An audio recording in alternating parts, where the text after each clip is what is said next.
Should we go ahead and get going? Okay. All right. Okay. All right.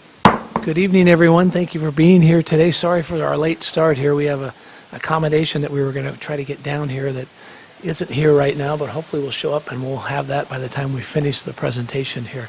Welcome to Stanislaus County Board of Supervisors. We appreciate you all being here. Today is December 20th. It is about 6:37. I apologize again for the late start. If everyone could please stand for the Pledge of Allegiance and then remain standing for our invocation by our interim lead pastor, Patrick Nagel from Redeemer Modesto. I pledge allegiance to the flag of the United States of America and to the republic for which it stands, one nation, under God, indivisible, with liberty and justice for all.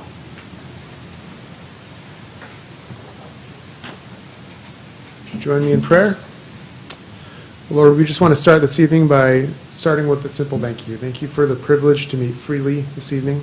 Thanks for all that are in attendance and for the leaders appointed to serve our county and for everyone that's represented, Lord. And thank you that we can come to you in prayer tonight. Now, we simply ask for your wisdom and grace this evening, for every agenda item to be handled with care, for every voice represented to be fully heard and valued, and for the result to be the uplifting of the whole community, Lord. Now, would you grant all the energy needed to work through the agenda, as well as every measure of kindness, patience, and diligence needed to progress through this meeting with dignity and grace and speed. Lord, thank you for your love and for hearing us tonight. Would you just be with all in attendance and bless each of their families and loved ones. Amen. Thank you.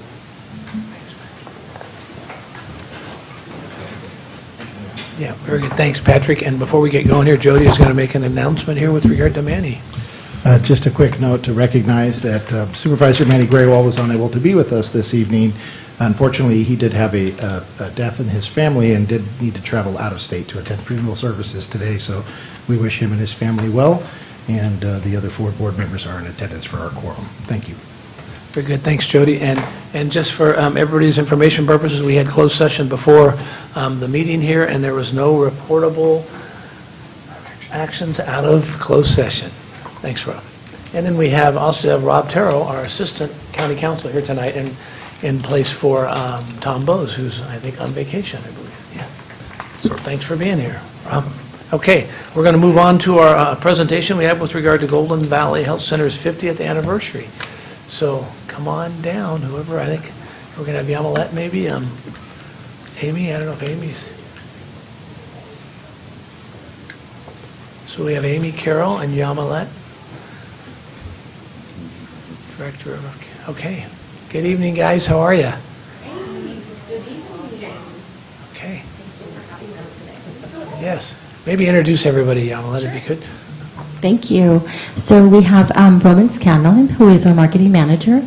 We have Amy Carroll, who is our chief of communications. Adriana Navarro, who is one of our health center managers here in Modesto. And we also have Aluriel Ceballos, who is our community engagement specialist. He just changed titles.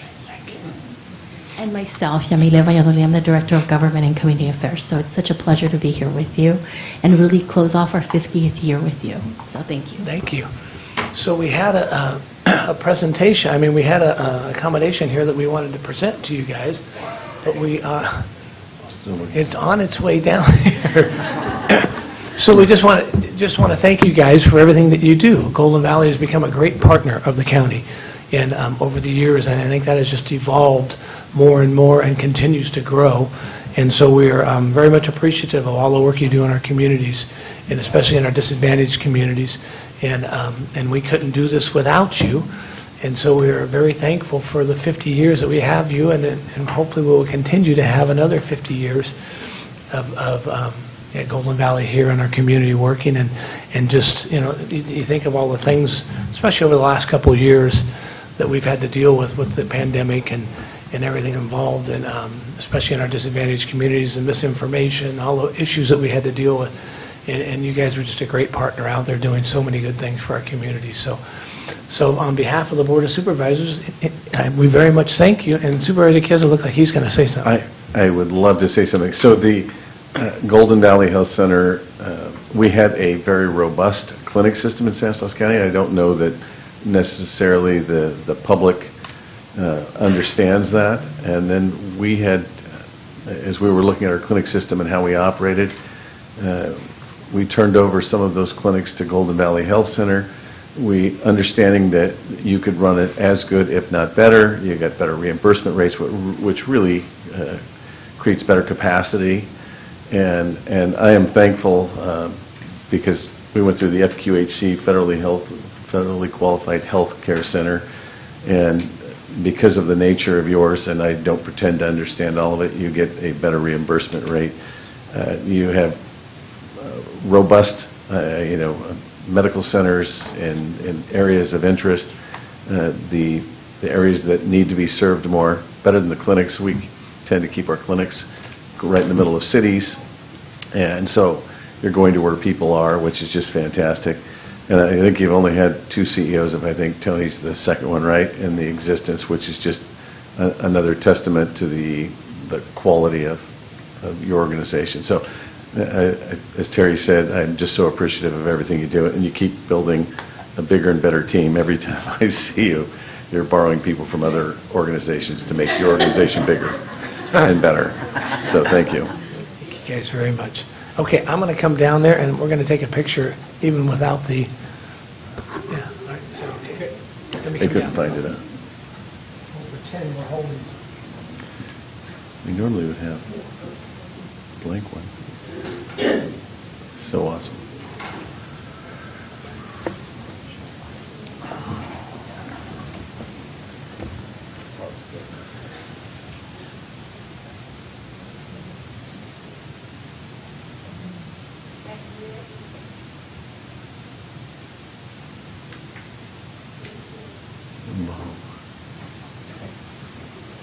Thank you, guys.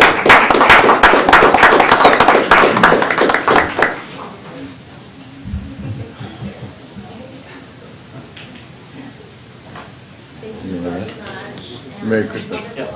Likewise.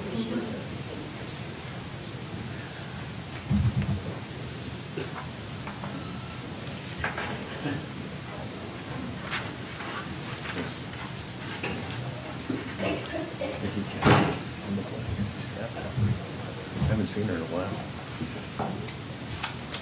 Spicy better. Okay, thank you guys very much. It seems so quiet in here tonight.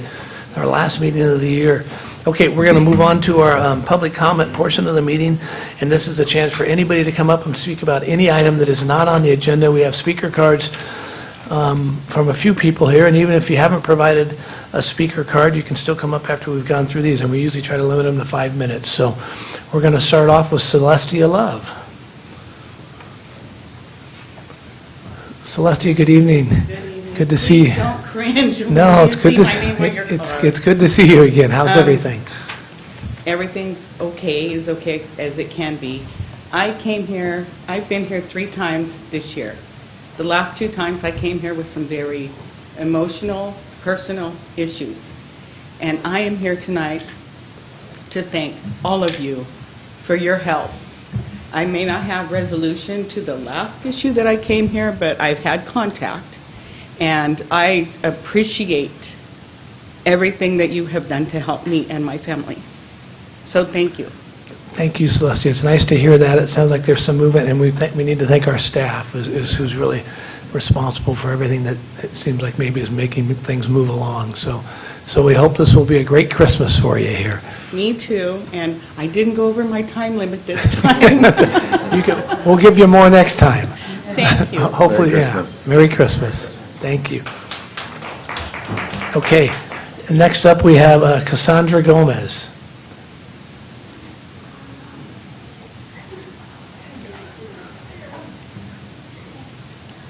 Cassandra, good evening. How are you? Good evening. I am fine. It's Cassandra Gomez. Gomez, with an I'm A. sorry. I knew that when I saw it. I'm sorry. I knew as soon as I got married to my husband that I'm saying Gomez with an A, Gomez. I'm sorry. So good evening. My name is Cassandra Gomez. I am a resident of Modesto. I work and live in Modesto. And I'm here with Take a Stand Stanislaus with Joni Greep and Corinne Whitlow. And I'm really just here to introduce myself, but also, again, as a parent, as a mother, my main concern, the reason I'm here, is because of my children. I came here for the first time a few months ago. I was 9 months pregnant, had my baby in October, and I'm here for my children. So just wanted to share a little story.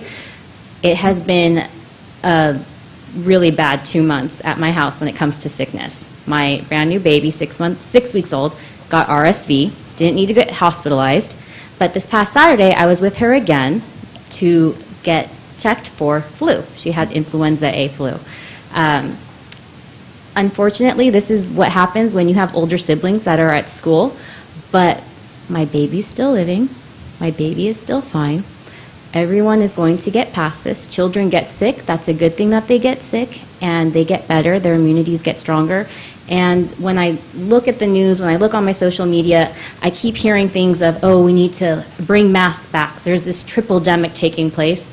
And I'm just here to be that voice of a mother that loves her 4 children, that everyone's going to be okay still. So thank you so much for your time, and Merry Christmas, Happy New Year.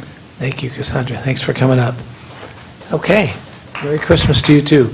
So that's all the speaker cards I have besides specific items that people want to talk about. Anybody want to come up? Come on up, Miguel. Thank you, Mr. Chairman. How are you, Miguel? Fine, sir. Members of the board, I think to remind you, don't forget the Executive Order 13985, and at the same time the Executive Order 13166. So please keep in mind, and you still not put it in the policy regard to the mandate from the federal government regard to the 13985. You're supposed to already have a policy that you already have an employee that's supposed to work in that, but at the same time, you, the board, supposed to have that first. Not, like I said before, you have the car, but you don't have the driver. Thank you, sir. Okay. Thank you, Miguel. And have a good Christmas. Merry Christmas, Miguel. Thank you. Okay. Anybody else like to come up and speak before we move on to our consent calendar? Seeing none, we will move to the consent calendar. And I know I have one, Maria, I think, wants to talk about item B6. Maybe can we just pull B6 and talk about it here really quick? Come on up, Maria, before we... Maria, good evening. How are you? I'm great, thank you. Good evening, Chairman Withrow and members of the board. My name is Maria Arevalo. I'm the chair of the Stanislaus Latino Giving Circle based here in Modesto. And I would like to comment on the application for the Farm Worker Resource Center grant. As you know, members of the Giving Circle have been meeting with some of the members of this board regarding a possible designation of ARPA funds to benefit specifically farm workers in our community. And we recognize that farm workers are valuable members of our community, and that the 18,000 to 30,000 farm workers that work in Stanislaus County each year contribute to the wealth of our agricultural economy, not only in this county but in the state. Without them, this wealth would certainly not be possible. We also recognize that farm workers are not protected by many labor laws that cover other workers, such as minimum pay provisions, sick leave, unemployment benefits, and many farm workers did not benefit from COVID relief programs and funds that came to the county. This is due or was due to language issues, lack of access to online applications, and because of eligibility provisions of many of the benefits that came through the county. The status of a large percentage of these workers prevented them from taking advantage of the protections offered to other workers during the worst of the COVID pandemic. Unfortunately, California agricultural employers violated COVID safety regulations at 6 times the rate of any other employers in California. And that was to the great detriment of many farm workers, resulting in high rates of COVID among that population. We know that farm workers are underserved and are a vulnerable part of our labor force, and that such training programs and services that are outlined in the grant application are extremely necessary to improve the conditions of the farm workers in our community. And our circle members just want to commend this board for making or taking the actions that they have taken in applying for this grant. I know it's not typically the type of grant that this county applies for, but we really appreciate the fact that you've gone out for this money that specifically is going to benefit farm workers if you're successful in that application. We also appreciate the fact that you are committing the necessary matching funds that are necessary should you be, again, successful with the application. And it's just really gratifying to us to see these efforts by the board and the county, and to see how you've included farm workers and also the percentage of that labor force that's undocumented in the 2030 plan. And again, we just want to commend this board for those efforts, because we think farm workers are overlooked in so many efforts and so many of the benefits that come to this county. They just don't get access to them, and so we applaud your efforts there. And so we look forward to continuing our discussions with this board about how we get funds and how we service our farm workers in this county. And we recognize, and hopefully we're on the same page, that we need to take some extra measures to advance the health, education, and safety of the farmers in our community. So thank you very much.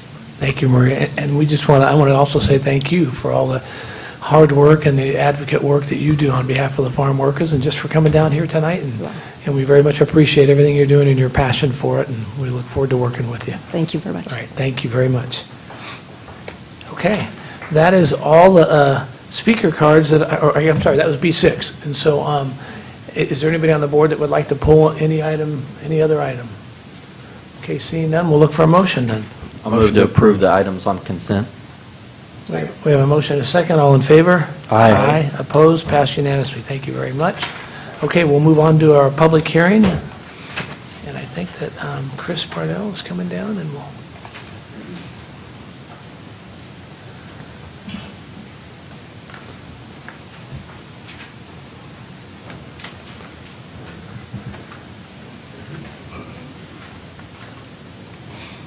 Good evening, guys. How are you?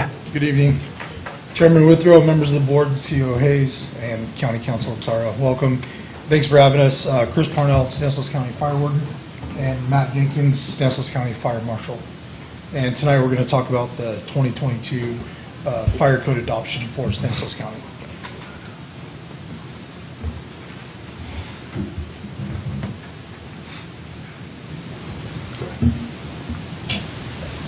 This is yours. Oh, sorry. So one of the fire warden's office, one of our responsibilities is to provide fire prevention services throughout Stanislaus County to all the fire districts and cities that contribute to less than countywide fire tax. Fire code adoption happens every 3 years, and we do a presentation at that time to update our county code as well. So the California Fire Code is the primary code used to regulate and enforce fire safety standards throughout the state, and then we use it here in the county. It's updated every 3 years on a triennial basis, with the most recent version published by the state on July 1st, and it comes, the new code is effective 180 days, so January 1st it becomes effective. The local jurisdictions can establish a more restrictive standards in the county fire code than those contained in the state codes. In addition to us doing our county codes, the local fire agencies may also adopt a more restrictive standard than those adopted by the state or the local. That's typically happens with a few of our fire districts. The adoption of this ordinance is exempt from CEQA. The proposed ordinance will update the county's regulations for the enforcement of the fire code within the unincorporated areas of the county. And compared to the 2019 fire code, the changes are only formatting to meet the 2020 code. There was no local amendments that we changed. We just moved them forward from the 19 to the 22 code. So some of our staff recommendations are tonight to hold the public hearing to receive public comment and input on the proposed amendment to Chapter 16.55 of the Stanislaus County Code. Our second one is waive the second reading of the ordinance amendment Chapter 16.55 of the Stanislaus County Code and adopt by reference the California Fire Code 2022 edition with certain changes, additions, and modifications. Find that all proposed changes and modifications to the 2022 Fire Code standards contained in the proposed ordinance are necessary because of local climatic, geographical, or topographical conditions as detailed in the proposed ordinance. Adopt the ordinance amending Chapter 16.55 of the Stanislaus County Code and adopt by reference the California Fire Code 2022 additions with certain changes, additions, and modifications. Find that the proposed ordinance is exempt under the provisions of the California Environmental Quality Act pursuant to state guidelines, Section 15061, Section B, subsection 3. Direct Stanislaus County Fire Warden staff to file the adopted ordinance and the board's findings with the California Building Standards Commission. And the last one is direct the clerk of the board to publish the ordinance in accordance with Government Code Section 25124, Section B. And is there any questions for us? Very good. All right, Chris, thank you. And Matt, any questions before we open the public hearing? Buck? I just have one We'll let thing. our firemen talk to you. Thank you, Mr. Chairman. Chris, Matt, thank you for your presentation. Since most of our unincorporated areas of Stanislaus County are covered by a special district or through contract, if they have a more restrictive code, does it come back before us again, or is this? Yes, it comes as a consent item for you guys to view. That was my only question. Thank you, guys. And currently, there's only a few districts that adopt a more restrictive code than ours. Okay. Thank you. Thanks, Buck. Any other questions? I just wanted to point out that the Office of Emergency Services and the Fire Warden's Office are my favorite department. Still. Jeez. Okay. That's good. Okay, very good. All right, we are going to then open the public hearing. Anybody from the public like to come up? Miguel, come on up. My only question is in regard to how the component of staff are bilingual cultural staff members. So currently, we do have bilingual members. We have 2 currently, and 1 more coming on board, yes. I know that compared to what number, you are 5, are you 10 staff members? Currently, we're 2 out of 5 are bilingual right now. So we're almost, like 40%, and we'll be at 50, over 50% pretty quick here. Correct. 66, yeah. Very good in mathematics, and you are accounting. I'm going to count. But are you doing a more recruitment for the? We are actually recruiting right now currently on the county website. Thank you, There's sir. this position open. Thanks, Miguel. Anybody else have any comments during? Okay, we will close the public hearing, bring it back to board, and look for a motion.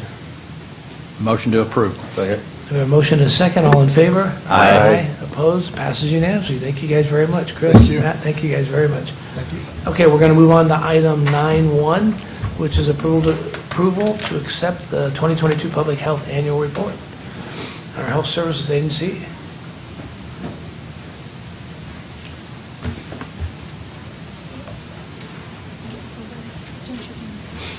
Okay, we're fighting over who gets to have that seat. It's a hot seat. Lost my. Okay. Good evening, guys. How are you? Good, how are you? Good. My apologies, I don't have a cursor that's working all of a sudden. Open this up. No, it's not Bring those sliding. mics up.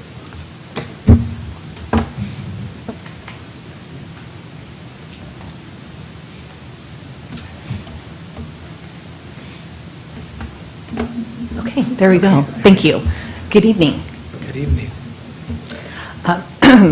Good evening, Chairman Withrow, Supervisors, Mr. Hayes and Mr. Taro. It's been a couple of years since we've had the opportunity to come before you to present our Public Health Annual Report. I'm very pleased and proud today to come before you to talk to you and share about the work that's been accomplished by the Public Health Team in fiscal year 21-22. We have a team of us with us today. My name is Heather Duvall. I will be providing an overview of Public Health Division-wide efforts to respond, prevent, promote, and effectively address health issues in our community. We have, in a moment, we'll have Kamosh Kar talk about and do the highlights of some of our programs, and we have Dr. Papazonomos, who's going to do our community health data. And I'll get better at saying that. You did pretty good there. Okay, first I want to talk about elevating health equity. This is really an initiative that we have embraced, and we're excited to work with the CEO's office, as that's an area we've been partnering with and look forward to as we've all been able to hire new staff to work in this area. But I do want to share, while we were keenly aware of the health inequities in our community, the past 2 years have really highlighted what the impacts to our most vulnerable populations. They were impacted the hardest with the poorest health outcomes, as we've seen. To improve the health of all members of our community, we have, as I said, we've hired a new health equity manager, and we're very excited about her joining our team. And really, we have three priority areas that we're looking at, and that's utilizing data as a guide. Disaggregating data will help us to assist us in directing programs to communities most in need. Data also holds us accountable, and we have something to measure against. We're looking and working on a trained and skilled workforce that mirrors our community to increase connections and trust. And we're also sharing power with our community. What this means is making sure that our services are community informed. They're providing us the information that we need so that we can implement programs and services that will lead to increased collaboration and empowerment. As part of our public health accreditation and now reaccreditation that we'll be coming back to in a couple of years, we do have a requirement to convene community stakeholders to develop a community health improvement plan, or a CHIP, based on local data and the input of our community stakeholders. There are four priority areas that were identified. We're looking at chronic disease prevention, housing and homelessness, tobacco and substance use, and communicable disease prevention. This work is not done by public health. We are the convener. This is a collection and leveraging of efforts throughout the county to improve community health in these priority areas. We were very pleased in April to be able to reconvene with these partners, look at how times had changed, are these still the goal areas, and really begin to develop our implementation plan. We are now finalizing that and moving to action.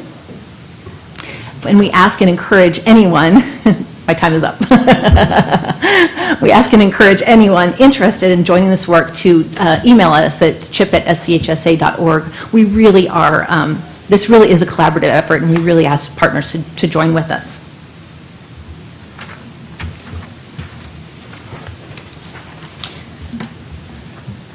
We still are going to talk a little bit about the COVID-19 work that we've done, because it really, as the local emergency declaration was ended, COVID prevention and mitigation was carried out as part of our core public health functions.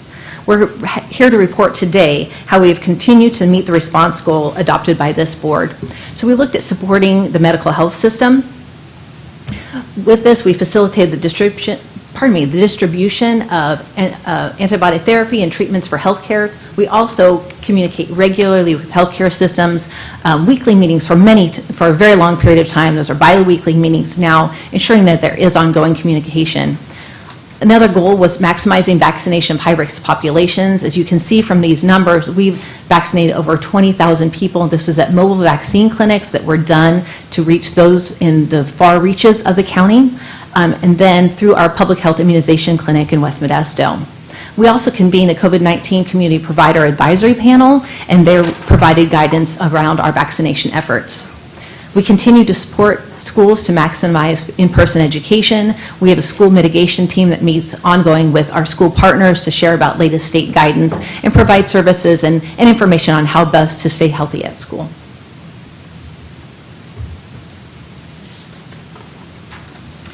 Looking at also maximizing treatment services, there were 30,000 antigen tests distributed to skilled nursing facilities, doctor's offices, and hospitals. And we also continue to host 2 test-to-treat sites in our community. And just a reminder to everyone in the community, those sites are at our Salida Library and also at the Ruby Bosch Center in Turlock. And what test-to-treat means is you can go in, be tested for COVID, and if based on your test result, you can be provided with therapeutics at that time. It's a great opportunity. There's also, it has been recently expanded, so flu testing can happen there as well.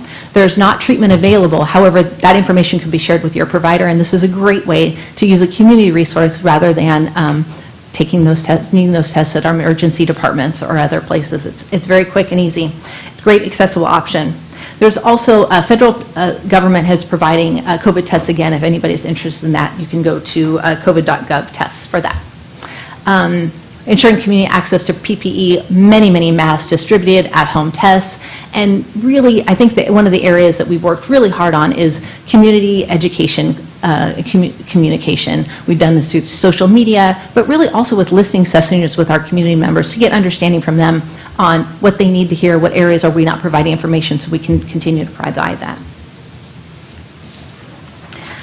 Then I want to share a little bit, as you all were keenly aware as experience, public health at the federal, state, and local level was greatly impacted in the struggle due to inadequate infrastructure. We have a unique opportunity now and have had it to rethink and work on ways to increase our capacity to address community health issues. Through this, we are looking at ensuring adequate staffing and providing ongoing training to ensure a skilled workforce. We're leveraging the wonderful community partners that were really expanded during the pandemic, during the past 2 years. These were really the bright spots. We could not have had the success that we had in these efforts without the wonderful community partners that we have, and we appreciate them very much. There's also future plans for community-wide preparedness training to support our community resilience, and we're going to expand community engagement to increase our level and preparation for future events. This is all work that needs to be done community-wide. This is something that we cannot do alone. We appreciate our community and our stakeholders and partners for all that work. Now we're going to move over to Kamlesh, and she's going to highlight some of our public health program work. Good evening, members of the board. Good evening, Kamlesh. How are you? Good, how are you? Good, thank you. So, as we navigate through our restructuring plans at Public Health, we continue to serve our community by providing essential public health services through these 7 programs or sections. These sections are tailored to educate, support, and coordinate health services through a whole person approach so an individual can live a healthier life from birth throughout their lifespan.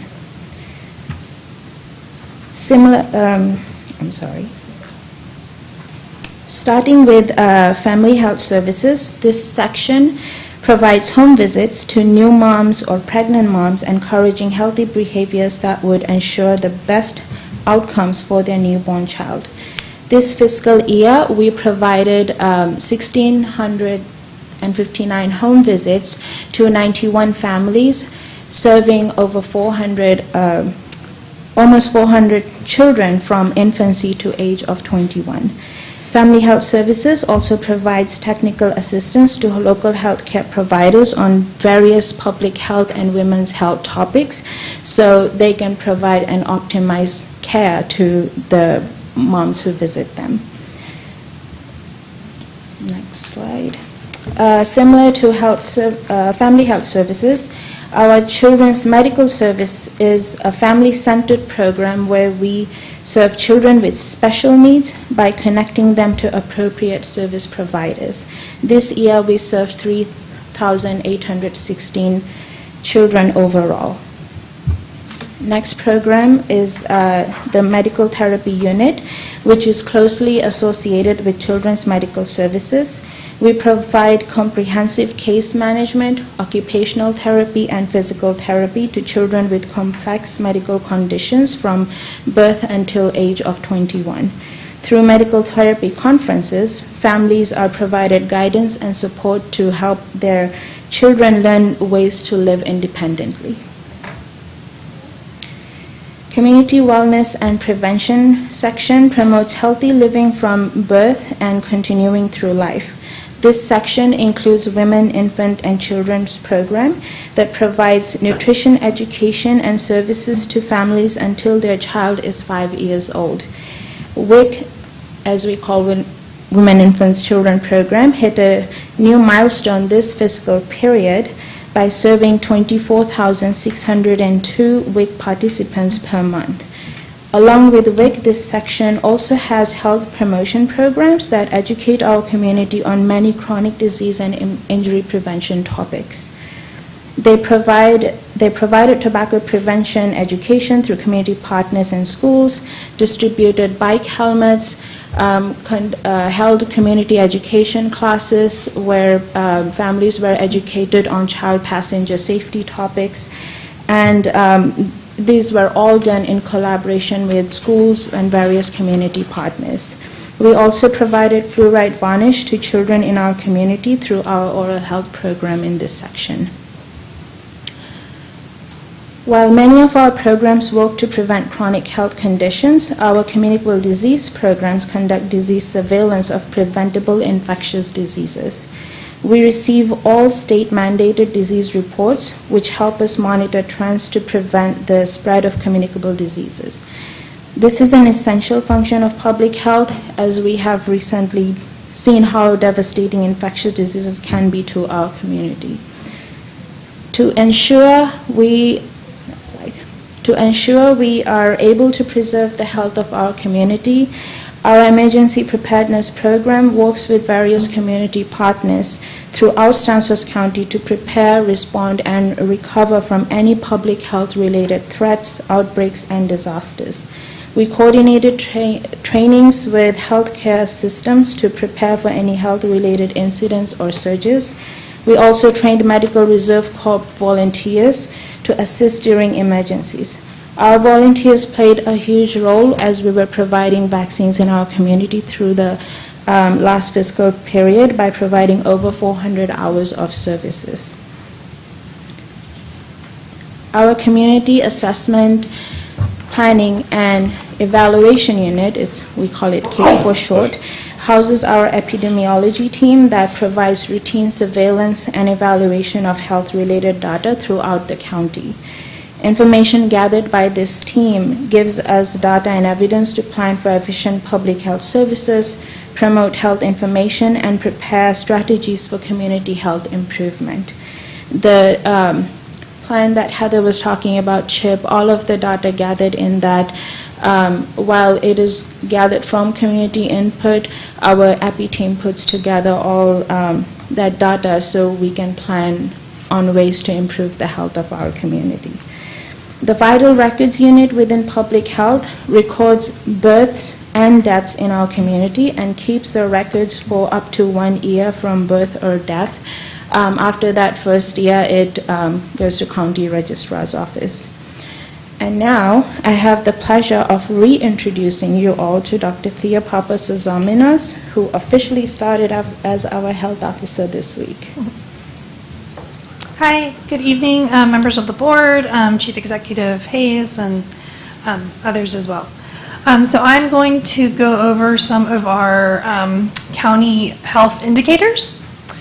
When we compare health indicators for Stanislaus County and most counties in the central San Joaquin Valley with California as a whole, sadly we often fare worse than overall state metrics. So the red dot that you see is indicates that we are performing worse than the state, and the yellow means that we're performing better. So some of the root causes for this are thought to be driven by social determinants of health and behavioral factors. So this slide examines health behaviors and some other determinants of health and their impact on chronic diseases such as diabetes and heart disease prevalence. So there are many areas of improvement. So we can see that our heart disease prevalence is worse than the state, as well as our diabetes prevalence, as well as a lot of the health behaviors and other factors on there.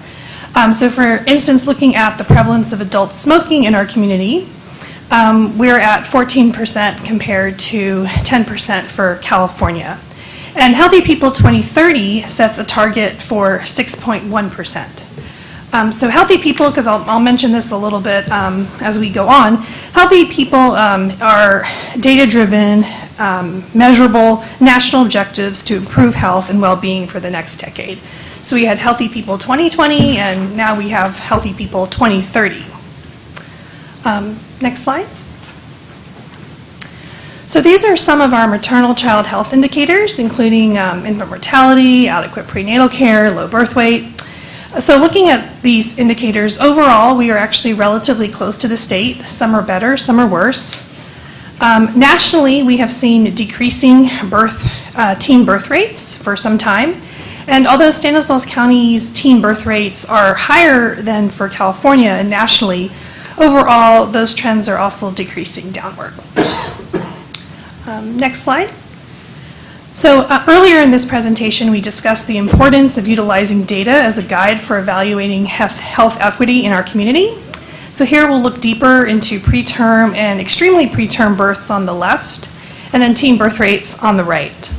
So we can note health disparities with increased preterm births among Black mothers and increased teen birth rates among Hispanics when compared to their white and Asian counterparts.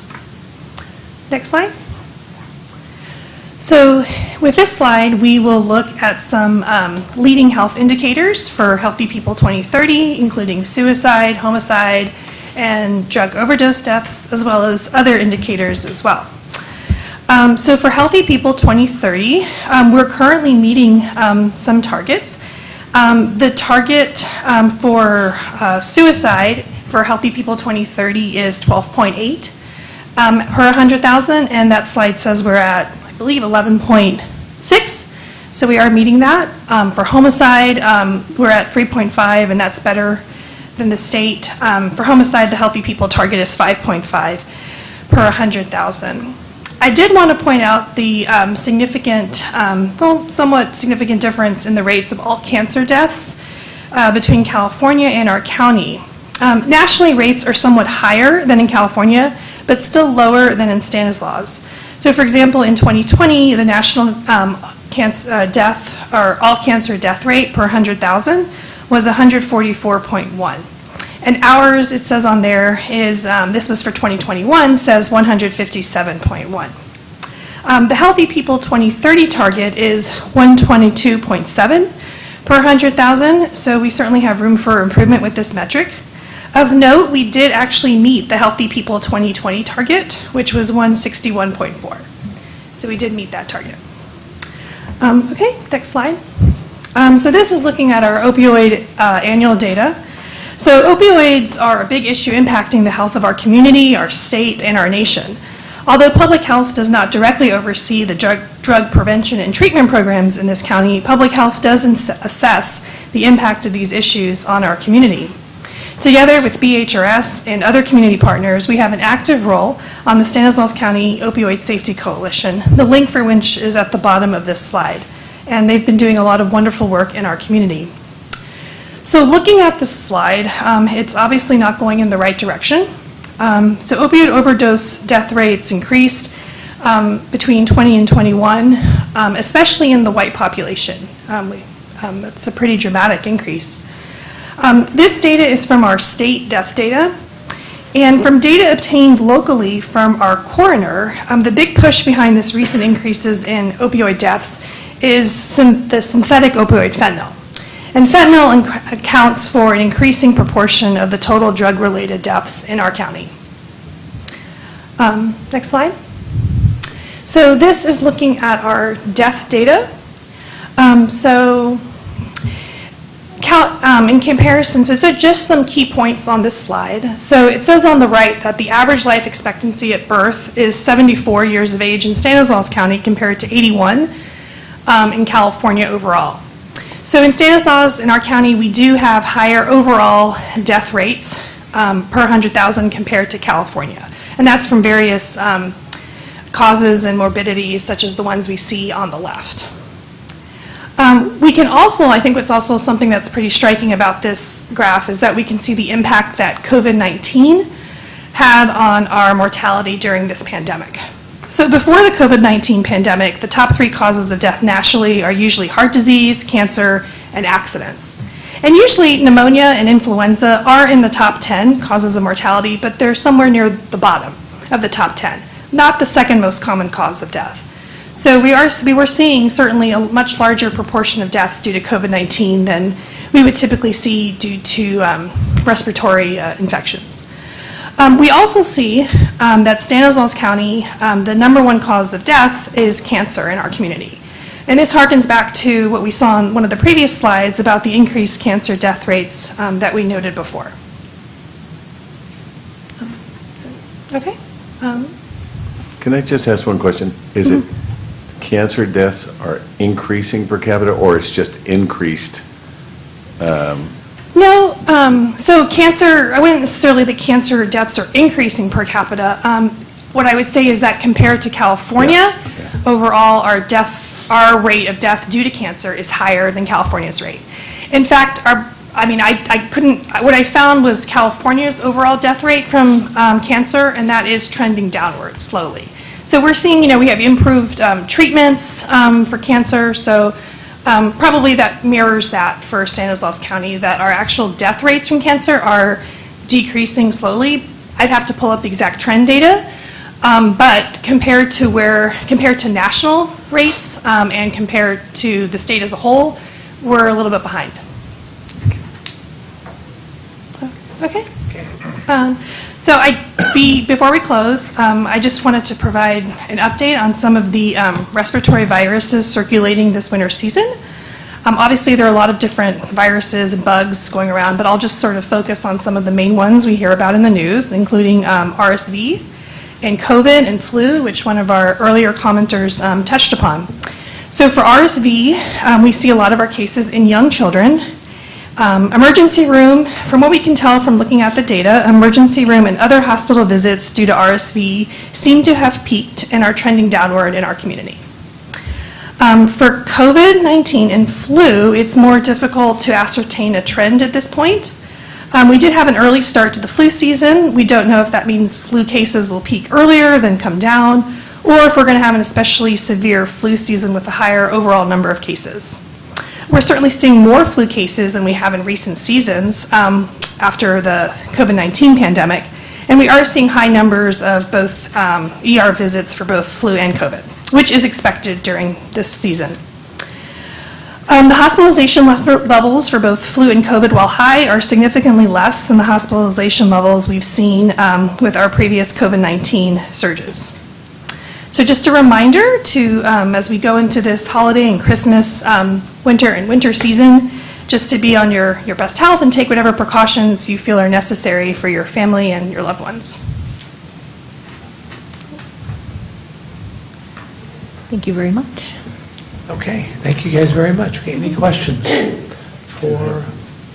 Yes, so it comes back to it's pretty dramatic, the life expectancy in this county versus another one. And I'm trying to look at everything and see if it's a cumulative of all those effects or which one's the biggest. And it seems like the cancer death rate were substantially higher than the rest of the state of California. Is that, I mean, just based on what? Well, it certainly is. I can't say what accounts for all of our, the difference in our, the age of death. But certainly cancer, like I pointed out, it does have a higher, we have higher cancer death rates, and it is our leading cause of death. I'm sure there are probably other things on the death data that do contribute to that as well. Yeah, and then the opioid or the fentanyl overdoses, because I think when our district attorney was in here, it was it 3 a week? Yep. Somewhere around there, yeah. Yeah, 3 or 4 a week, which was pretty, and that seems like a huge number. Are those in the accidental death category? Because I don't see a category for it. Yeah, I don't think the overdoses are actually in the accidental deaths. Okay, because that could be a contributor to the life expectancy side. That's kind of alarming. And I know that obesity or smoking rates, all those things contribute, but it's, again, it's hard for me to put my hands around why people are living 7, 8, 9% less than in other counties. That's substantial, because we drag it down, and if we weren't there, then it might be 81.5 or some higher number. So appreciate this. And I had said, I read through some of this stuff ahead of time, the board action item, and I had said to our CEO that we need to start some sort of healthy 6th floor, 5th floor, 4th floor walking. We need to do something, because we need to do better, right? I know we're trying, but we as a population need to do better. Thanks, Vito. Buck? Yeah, thank you, Mr. Chairman. I would agree with you, Vito, on that.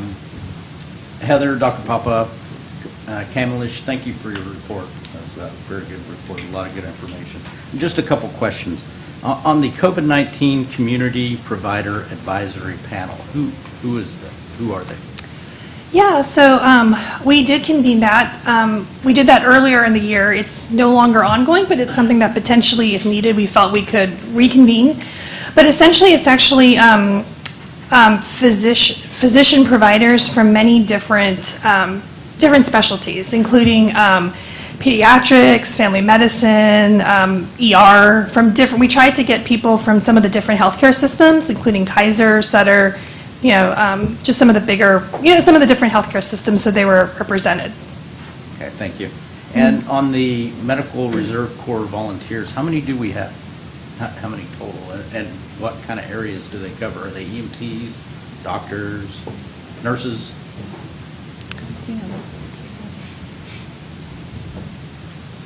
So they are made up of many retired nurses, doctors, EMTs as well. I know that during the previous fiscal period, we had about 25 who volunteered with us to provide services, but we are continuously recruiting. As you know, we already have, shortage of healthcare workers, so these are just retired volunteers who still continue to provide us with their time. Thank you. And if you're a Medical Reserve Corps volunteer, I thank you. That's Yes, and that's actually, admirable stuff. earlier this year, our board presented them with certificates for providing their service as well, so we thank them as well. I do remember that. Thank you. That's all I have. Thank you. Okay, thanks. Thank you guys very much, Dr. Papa, Heather, Kamlish, thank you guys very much for doing this. It's always discouraging, when we get this each year and look at these numbers, as Vito says, they're not looking good for the county. But I mean, there's bright spots in the year that I know we're working on, but still discouraging, and we can do better. I love the test to treat sites. I wish we'd have done that a year earlier. Had those up and running, not only in our county, but it's not just us, but across the country. I think we would have ended up with a lot of people still alive today if we would have been treating people at the same time we determined that they had COVID with what we knew at the time. And I know a lot of it was we didn't know what was going to work, and now we do, and we've learned a lot. But there just seemed to be some resistance to that at the time. But that's great to see that we've got those going, and for the next pandemic, I guess, that we get hit with, hopefully. Other question I wanted to ask is, so many of these things are. I wonder how much we're working with the schools. When I look at all of these things, if we could get to our children and to their parents early, so many things would be better. And so how much do we work? Do the schools just do stuff on their own and we're not a part of that? Or are we in the schools? Anyway, that was just a question. How much work are we doing with our 26, 27 school districts in the county? Sure. We do a fair amount of work with them. We're great partnerships. Specific to our tobacco prevention program, SCO has a sister program to ours, Youth Advocates. We work really closely with them, all of the quit smoking campaign efforts. At the school, we funnel information to them, and they're talking to their peers. The oral health program that we talked about, that work is being done in the school, so really trying to do some education, but also providing fluoride varnish on a more regular basis for those kids that aren't getting into the dentist as often as they could. Nutrition education as well, training with our partners and providing information. It's been really a challenge in the schools, quite frankly, is they were really working on getting back to basics as well, right? Yeah. And so we've provided some resources and continue to partner with them going forward. So are the challenges, it's hard to get into the schools, hard for the school districts to let us be a part of that, or? A little bit of that at the beginning, however, that's changed as things have ramped back up. Okay. But a lot of special activities. We did recently at the end of it was in the springtime, I guess it was. I said recently. That seems like yesterday right now. Some after-school programming around physical activity, taste testings, trying waters, infused waters, things like that. So quite a bit of activity going on, yes. And it would seem just through the WIC program, I think that seems where you have the most touches, I guess, is through the WIC program. If you look at your numbers here, like 24,000, I guess, served per month. It seemed like that'd be a perfect opportunity to really be providing all kinds of information and getting involved more and more with the families, with children. And if we can't get into schools, we can't do it that way. I mean, especially in our disadvantaged communities, I think this is a great way to use that opportunity as we have that touch with whatever food and things we're providing is also, anyway, expand our what we're providing at that time, because that's when you're seeing the most of them, it sounds like. So, very good. Absolutely. And I will add just specifically to the WIC program, there's nutrition education, but also parenting tips, referrals to other services, referrals to providers, information about immunizations, just a wide range, breastfeeding support, all kinds of things to improve those health outcomes. Yeah. We really are trying to start in those earlier years, as you're suggesting. Yeah, and it seems like so many people in our disadvantaged communities use our emergency rooms as their their preventative care treatment, really. I mean, they, rather than go to a doctor or regular visits and things, they wait till things get, and I just think all this education we could do at that time when we're contacting and working with these individuals, that's a perfect time to do it, so, very good. Thank you. Okay, I do have some speaker cards here with regard to this, so we'll go out to the public here, and Miguel, we're going to start off with you. Yes, sir. I have two questions for the staff in regard to the information. God bless you. That report is in Spanish? Your report? No, it's not been translated to Okay. Spanish yet. So, Mr. Chairman, I think it's very important in regard to the Executive Order 13-166 that apply to that, to any federal funding, state funding, plus you have the Demily aleatory bilingual app services. You're supposed to have that under the 5% of the population that being separate from English. The other one is the Executive Order 13-985, because you said you hire a person that's going to do equity person. So you have to have, and then the 13-985 Executive Order, please. I have 5 points, Mr. Chairman. One is under the report said you're going to have a 5-year plan, but you never mentioned the goals, the timetables, and the objectives. Specific. It's very, not really good report to my point of analysis. In regard to the 5 years plan, plus it never show under the budget what is you going to be spent or how much money you're going to spend in regard to these 5 years timing. The other one is the how you're going to come out with the community equitable distribution of services and programs if you don't have no budget. So that's very not really wise to do. You say you're going to restructure and do more things, but never mention in your 5 years time in the budget what you're supposed to spend to hire more bilingual staff, to have a better training and the culture competency in this county. And I don't see that in the report. The more important thing for me is the data report. I think you're missing a lot of the key elements of the report, especially in regard to the issue of the data of the people that died in regard to COVID-19. You never mention who are that person, the population, regard to the race and ethnicity. I think that's a very important and very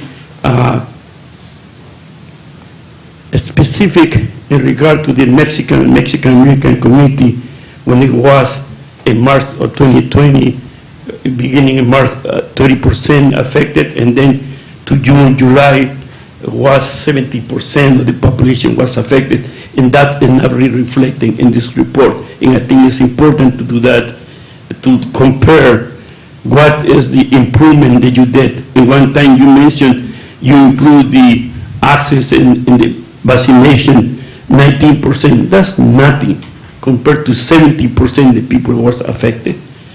Mr. Chairman, the other one is regard to the new policy changing that you mentioned in your report.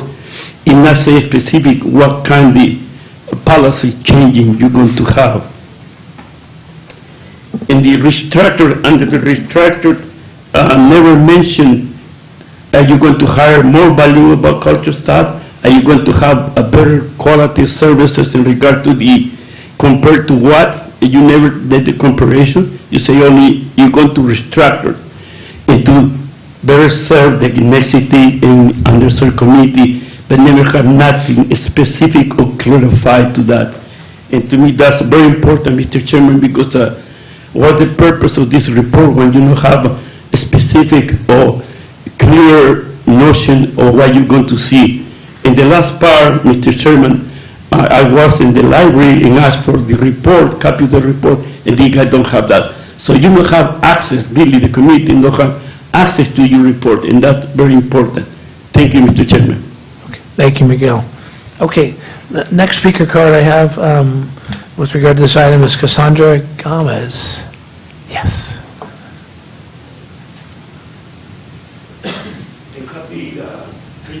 Merry Christmas to you, Miguel. Thank you. So don't feel bad, my mother can still not say my last name correctly, so I'm very impressed. Thank you for the staff for providing that report. Tonight, I just want to discuss, well, first of all, you all have the hard job of listening to everyone's opinions, and we all know that everyone has differing opinions, and I have a differing opinion than Mr. Miguel. I think it's a really big slippery slope when you start including equity and having equity involved in all of the decision-making that you have. One of the concerns I have is if we're going to hire people based off of this, then that's my concern, because if I'm going to the ER, I don't care what you look like, as long as you know how to properly help me get better, help my child get better. So I understand that it feels good to have people look like your community, serving your community, but at the end of the day, that really doesn't matter. What really matters is what's inside our brains. So I just want to share that, not to discredit the report, but the first thing on there, or not the first thing, it's like the second item. What is it? It's elevating health equity. That just really worries me as a community member, because when I hear equity, it all just goes back to skin color. And in the report, it even makes a reference to people of color. I'm quote unquote a person of color. I'm half Native American, a quarter Korean, a quarter Polish. And I think that we're past that in the year 2022. Maybe that mattered back in the 60s and the 70s, but it is the 21st century, and I really could care less what anyone looks like when it comes to if you're teaching my child, if you are helping us get better and healthy, if you are my attorney, if you are my boss, I really could care less. So I just want to be that other voice within the community that I could really care less what anyone's skin color is, and if you are being honest and have integrity and you have the knowledge, that's what matters to me. So thank you. Thanks, Cassandra. Okay, the last speaker card I have is from Howard Carmen.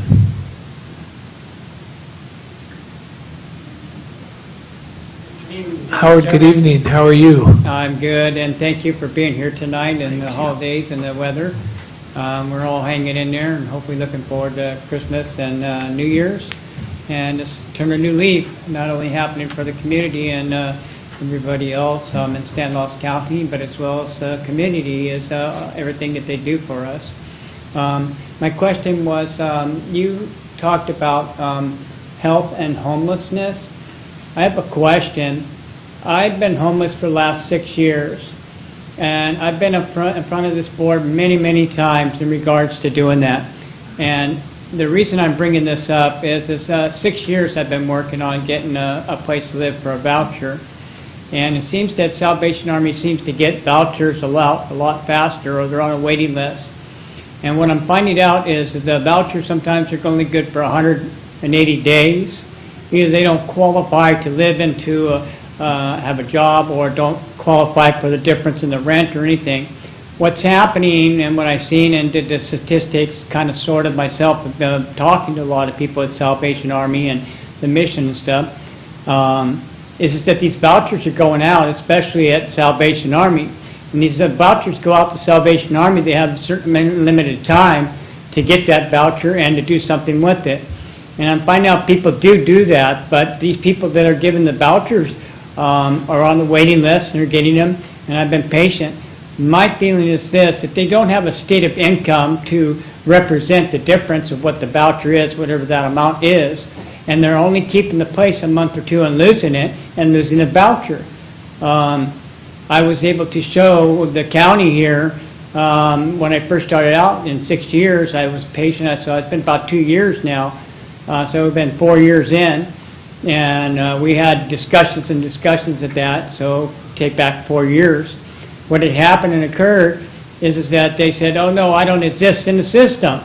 I said, well, how can you say that?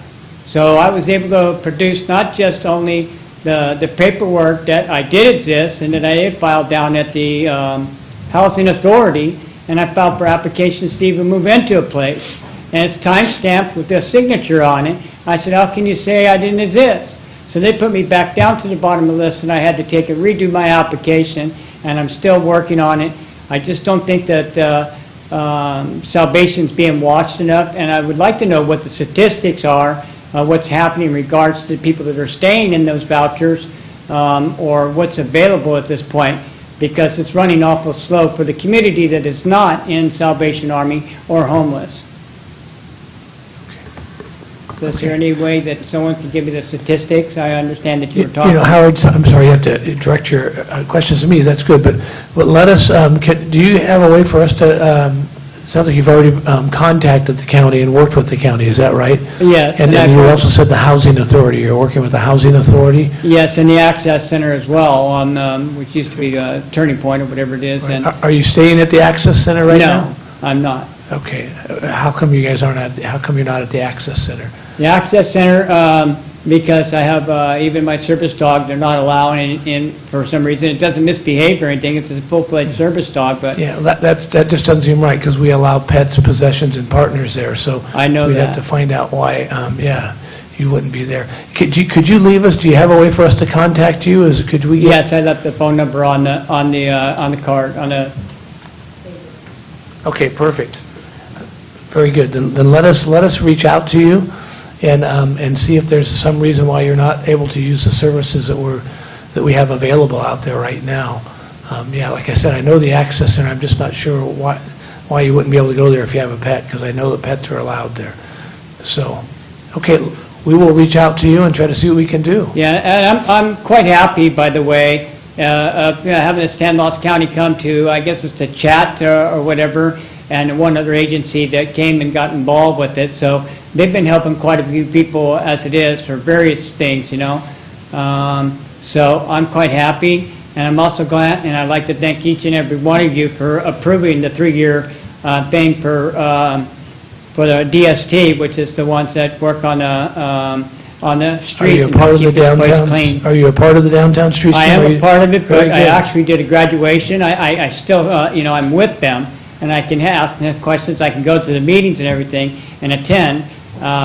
So I have a waiting period of 3 months, and then I can return back to the street team. Very good. Well, we appreciate you doing that, too. Thank you very much. All right, thank you for your time. Have a good evening. And we'll reach out to you. Thank you. Thank you, Howard. Okay. Joni, come on down. Good evening, Joni. How are you? Good evening. I'm well. Joni Grape. Sorry I didn't fill out a card.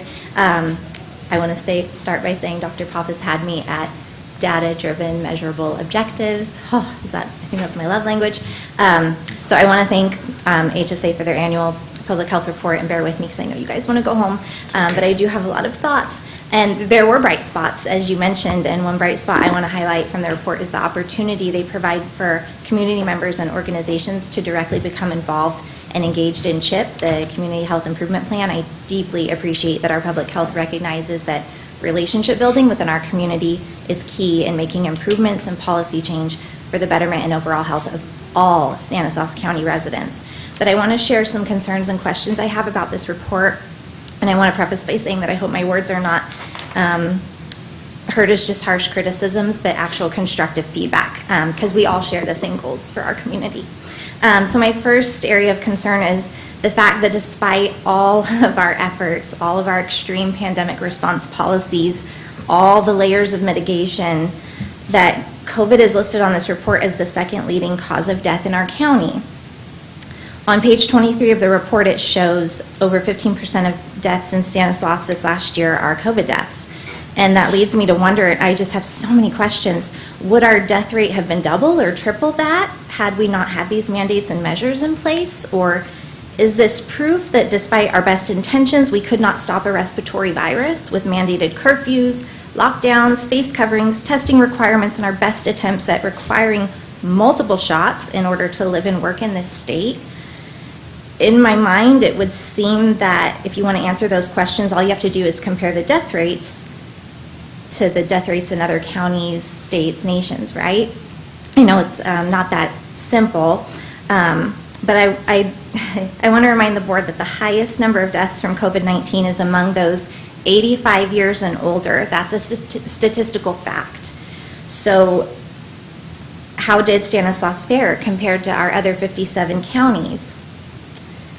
Why is that not in the report? How do we know what worked and didn't work with our objectives and outcomes if we're not seeing those comparisons? Did everything we were forced to endure work? And how did our state fare? As of December 9th, 2022, 39 other states and territories had higher death rates from COVID than California. And 12 states and territories had lower death rates from COVID than California. And at first thought, I would read that and think, well, there you have it, case closed. California did better than 39 other states because of our heavy-handed mandates. But what we don't get from all that singular data are all the variables, such as implemented policies, forced lockdowns, vaccinations, booster rates, masking rates, population sizes of different age groups, prevalence of risk factors of these population groups. Does Stan County have a higher population of elderly residents? Do we have a higher population of adults with comorbidities and risk factors? These are all things I think deserve to be considered. So again, my question is, did it work? Did our public health efforts work? Was it worth all the collateral damage? The second concern I want to address is our children. There's no question our pandemic response affected our children immensely, and nowhere in this report does it address that fact. Our children's physical health was spared, thank God, but I want to take this opportunity to remind the board that our pandemic response hurt thousands and thousands of children in our county, an entire year kept out of school.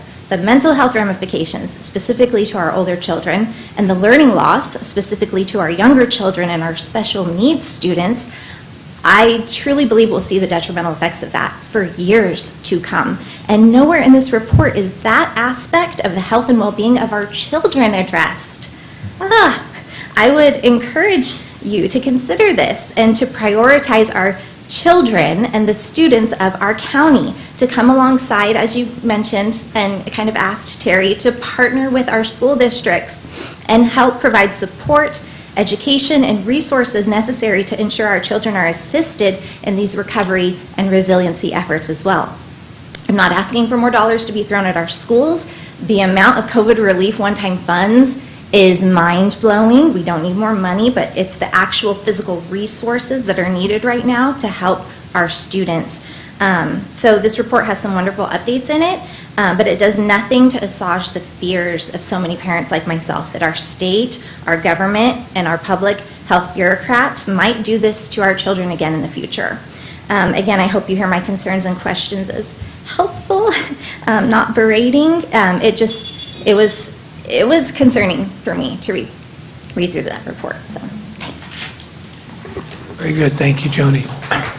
Okay, anybody else like to come up and speak about this? Come on up. Actually, wait, because this intrigued me. Hey, everyone, Jack Griffith, if you don't know who I am. It's good to see everyone. You guys are amazing, look great. First thing I want to talk about was cancer. The reason why our cancer numbers are so high. This happened in July. We had a meeting. Oncology is amazing here in Stanislaus County, and they were called Hope Movers, people that actually moved here for Tenet Healthcare and Sutter Gould Oncology to try to save their life. So yes, we are elevated, but we're actually elevated. And if the numbers would have shown the people that actually had survived their cancer stent, we would probably be higher than California as well. Another thing I wanted to talk about was children. When we bring in children, like she brought up, they just got pulled out of school, a lot of mental health issues. I actually had a benefit. Our autistic son actually was able to be brought to a grade level IEP because we were able to be on top of him. I think that the aides inside the school weren't helping. That's a separate issue. I want to warn about kind of the DARE program care. When we had the DARE program, we started out with $100 million in 50 states, dove into schools like nothing. And what did that get us? That got us kids that were hooked on drugs because now they wanted to try them because they've never heard of them. So yes, tobacco is crap. Even one of my faux pas that I need to get rid of. But I think introducing that to school-age children too young is going to open up the curiosity, and it's going to create another flood like the DARE program did, and that's why they actually ended up cutting the DARE program to shambles. So whenever we think about how we're going to bridge this into the education, I just kind of want to take all of that into consideration when we're talking about our kids. I'm really great at having open conversations with my children, but I would really, for some parents that aren't as into their kids' education, it could be an open door. And I know people in the DARE program talked about gateway. You know, whatever the drug was, they wanted to say was a gateway. I think that the information is sometimes a gateway. So with that, I appreciate everything you do. Thank you for the report. You guys did an amazing job. You guys are always doing an amazing job, and thank you for the comments. Thank you, Jack. Okay, very good. Anybody else would like to speak or concerns? Seeing none, I'll bring it back to the board. Any further comments, or we'll look for a motion? I'll go ahead and make the motion. We have a motion to approve the report. Do we have a second? Second. We have a second. All in favor? Aye. Opposed? Passes unanimously. Dr. Papa, Heather, and Kamlesh, thank you guys very much. Okay, we're going to move on to our correspondence. This board has received the correspondence and claims as noted on the agenda. Acknowledge receipt of correspondence and refer as recommended on the agenda. Any Board of Supervisor reports? None. Okay, we'll move on to our legislative, fiscal, and management report. Chief Executive Officer Jody Hayes. No specific report, other than to wish everybody a very happy holiday at the end of this year. I do want to recognize, I think she's been to one board meeting previously, but I want to recognize Alicia Sanders, our county's new Diversity, Equity, and Inclusion Manager, who's with us here this evening, has been attending board meetings and already off and running, working closely with Erica Ignacio in the back there. So thanks for being here, Alicia. Very good. Alicia, thank you for being here. Okay, if I see nothing, no one else, everyone please have a Merry Christmas, and we'll see you hopefully back here in the first of the year. This meeting's adjourned.